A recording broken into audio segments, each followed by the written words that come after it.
दोस्तों आज के वीडियो है फलस्तीन के वेस्ट बैंक पर। यह है इसराइल, ये फलस्तीन का पहला हिस्सा गाजा और ये रहा फलस्तीन का दूसरा हिस्सा वेस्ट बैंक। वेस्ट बैंक मतलब फलस्तीन, तो यहाँ पर फलस्तीनी ही रहते होंगे और हुकूमत भी फलस्तीनियों की ही होगी? बिल्कुल भी नहीं। 1967 वार के बाद गाजा और वेस्ट बैंक पर इसराइल ने कब्जा कर लिया और करंटली वेस्ट बैंक 3 एरियाज में डिवाइडेड है।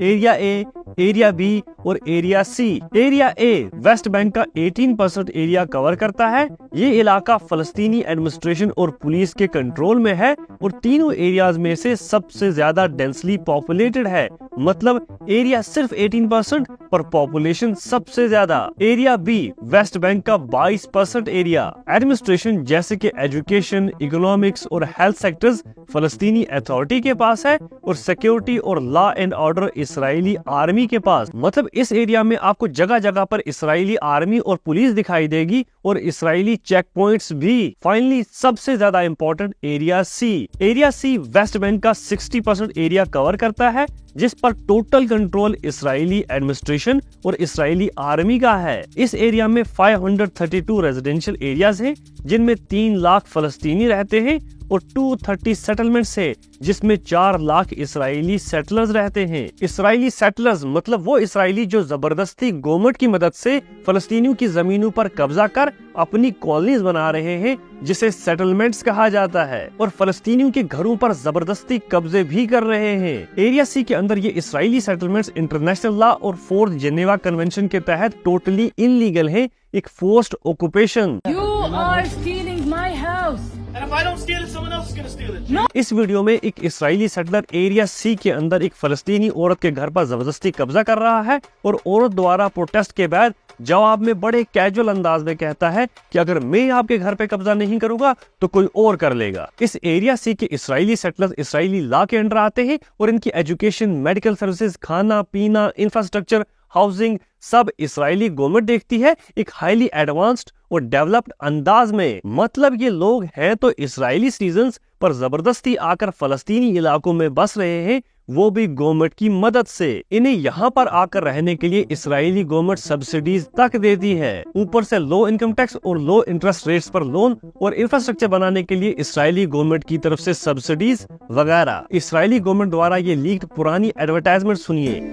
If you've always felt a deep yearning for Jerusalem, now is a once in a lifetime. इस एडवर्टाइजमेंट में इसराइली गवर्नमेंट की तरफ से साफ साफ इसराइलियों को वेस्ट बैंक में आकर कम से कम खर्चे पर सेटल होने की दावत दी जा रही है। अब जहां बात एरिया सी के 3 लाख फलस्तीनियों की आती है तो उन्हें इसराइली मिलिट्री लॉ को फॉलो करना पड़ता है। मतलब उन्हें हर 10-10, 15-15 किलोमीटर के बाद चेक पॉइंट्स को फेस करना पड़ता है, जहां वो ज्यादातर ह्यूमिलेशन और हैरेसमेंट को फेस करते हैं। मिलिट्री लॉ मतलब कर्फ्यूज, बिना चार्ज के डिटेंशंस, बात बात पर घरों में घुसकर तलाशियां और भी मिलिट्री द्वारा लगाई गई ऐसी ही कई रिस्ट्रिक्शंस। अब बात जब एरिया सी के फलस्तीनी मेडिकल सर्विसेज, एजुकेशन, इंफ्रास्ट्रक्चर, पानी, बिजली वगैरह की आती है तो एरिया ए, बी की तरह एरिया सी की एडमिनिस्ट्रेशन को भी फलस्तीनी गवर्नमेंट देखती है, जो बाहर के मुल्कों के एड पर जिंदा है। एमनेस्टी इंटरनेशनल और यूएन की 2022 की रिपोर्ट के मुताबिक वेस्ट बैंक के 90% फलस्तीनियों को पीने का साफ पानी नहीं है,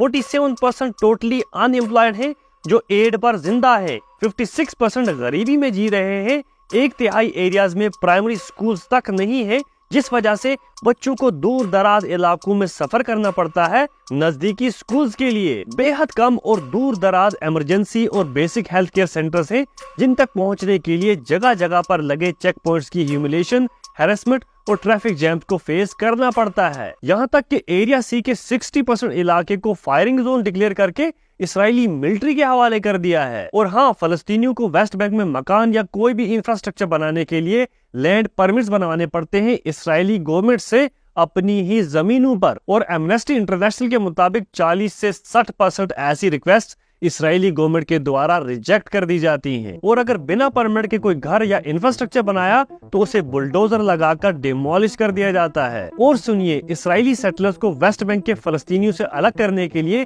780 किलोमीटर लंबी और 26 फीट ऊंची दीवार बनाई गई है, जिसे ह्यूमन राइट्स ग्रुप ने दी एपार्थाइड वॉल का नाम दिया है। ये 780 किलोमीटर लंबी दीवार वेस्ट बैंक के 12% इलाके पर बनी है, जिसमें 454 स्क्वायर किलोमीटर की एग्रीकल्चर लैंड और चरागाह है और 120 स्क्वायर किलोमीटर जंगल का इलाका है। मतलब दीवार तक ने फलस्तीनियों की जमीनों पर कब्जा कर रखा है। अच्छा, एक बात बताना भूल गया कि वेस्ट बैंक के अंदर जितनी भी एग्रीकल्चरल लैंड और रिसोर्सेज है वो एरिया सी के अंदर ही आते हैं। एरिया ए और एरिया बी प्रैक्टिकली बंजर जमीनें हैं, इसीलिए इसराइली गवर्नमेंट अपने इन इसराइली सेटलर्स को एरिया सी के अंदर ही बसा रही है। और जहां पे इंटरनेशनल प्रेशर की वजह से बसाना मुश्किल हो रहा है, उसे फायरिंग जोन का नाम देकर मिलिट्री के हवाले कर दिया है। और सुनिए, एरिया सी के इसराइली सेटलर्स की कॉलोनी मतलब सेटलमेंट्स 200 किलोमीटर की रोड नेटवर्क्स, जिसे ये फ्लाई ओवर्स कहते हैं, क्योंकि ये फलस्तीनियों की कॉलोनीज को बाईपास करते हुए एरिया सी को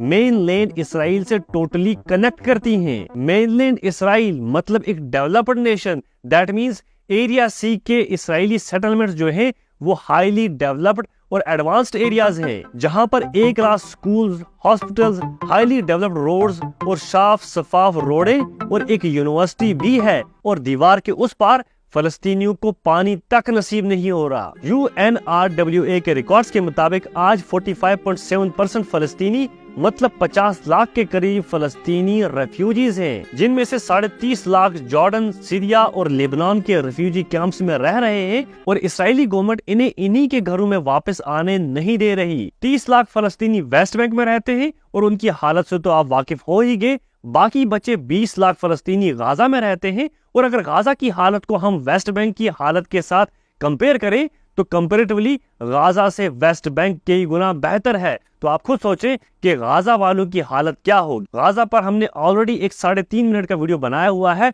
जिस पर अभी तक फेसबुक पे 6 मिलियन व्यूज आ गए हैं। अगर आपने हमारा वीडियो नहीं देखा तो हमारे फेसबुक पेज और हमारे यूट्यूब चैनल पर वो वीडियो अवेलेबल है, तो गाजा की कंडीशन के बारे में आप उस वीडियो में देख सकते हैं। लास्ट, आज इस इलाके का 85% एरिया इसराइल कंट्रोल करता है और जूस की पॉपुलेशन सिर्फ 15% ही है, जबकि फलस्तीनियों की पॉपुलेशन 49% है और उनके पास सिर्फ 15% ही इलाका है, जिसे इसराइली अथॉरिटीज ने एक जेल बनाकर रखा है। मिनिस्ट्री ऑफ डिटेनीज के रिकॉर्ड के मुताबिक आज 5200 फलस्तीनी इसराइली जेलों में सड़ रहे हैं, जिसमें से 14 औरतें हैं और 235 बच्चे। और इनमें से 102 फलस्तीनी पिछले 25 साल से इसराइली जेलों में कैद हैं। हमास के मुताबिक 7 अक्टूबर वाले हमले में जो उन्होंने होस्टेज कैप्चर किए हुए हैं, उनको इन्हीं कैदियों के साथ वो एक्सचेंज करना चाहते हैं। आज के लिए इतना ही। Thank you.